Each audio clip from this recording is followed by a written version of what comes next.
স্বামী বিবেকানন্দের ১৬৩তম জন্মদিবস উপলক্ষে স্বামীজির বাণী পাঠ করছেন ঐক্য Chowdhury.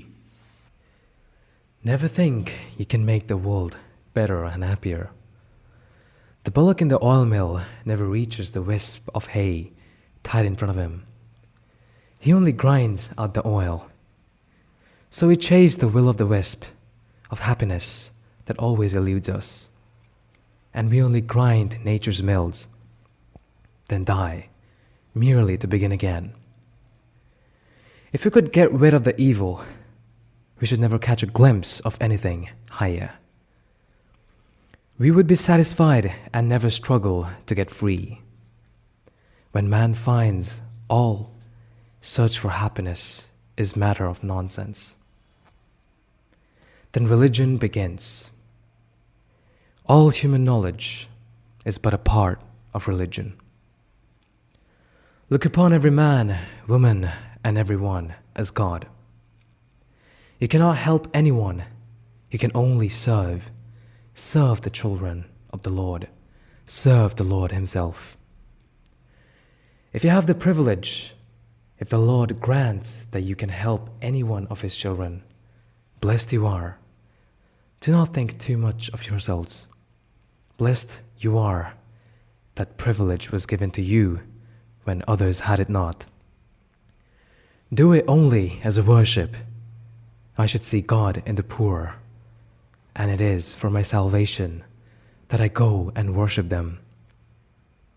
The poor and the miserable are for our salvation, so that we may serve the Lord, coming in the shape of the diseased, coming in the shape of the lunatic, the leper, and the sinner. Bold are my words, and let me repeat that it is our greatest privilege in our life that we are allowed to serve the Lord in all these shapes. Give up the idea that by ruling over others you can do any good to them. The only God to worship is the human soul in the human body. Of course, all animals are temples, but man is the highest, the Taj Mahal of temples. If I cannot worship in that, no other temple will be of any advantage. Each soul is potentially divine. The goal is to manifest this divinity within by controlling nature, external and internal.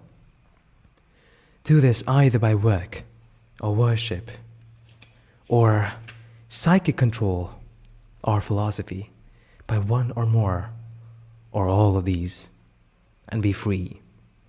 This is the whole of religion. Doctrines or dogmas or rituals or books or temples or forms are but secondary details. All truth is eternal. Truth is nobody's property. No race, no individual can lay any exclusive claim to it. Truth is the nature of all souls. Who can lay any special claim to it? But it has to be made practical, to be made simple, for the highest truths that are always simple, so that it may penetrate every pore of human society and become the property of the highest intellects in the commonest minds of the man, woman, and child at the same time. All these ratiocinations of logic, all these bundles of metaphysics, all these theologies and sermonics may have been good in their own time, but let us try to make things simpler and bring about the golden days when every man will be a worshipper and the reality in every man will be the object of worship. স্বামী বিবেকানন্দের ১৬৩তম জন্মদিবস উপলক্ষে স্বামীজির বাণী পাঠ করলেন ঐক্য চৌধুরী।